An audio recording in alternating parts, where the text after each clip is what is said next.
Alright everyone, I have a tip that I wanted to pass along to everybody. If you have a welder and you've been welding for a while and you notice that your trigger and your welder, it just won't light up like it should. What I found out is that if you get some CRC electrical contact cleaner and you just flush out your trigger and your handle, works really well even on an inexpensive welder. And then also if you have an expensive welder, just take and do this like this here,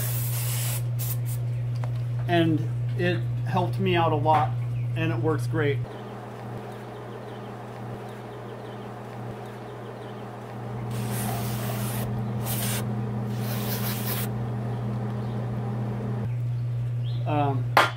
Anyways, yeah, because all this, you got to figure all this stuff, the dust from the shop and the oil from your fresh material, it all gets transferred onto your gun.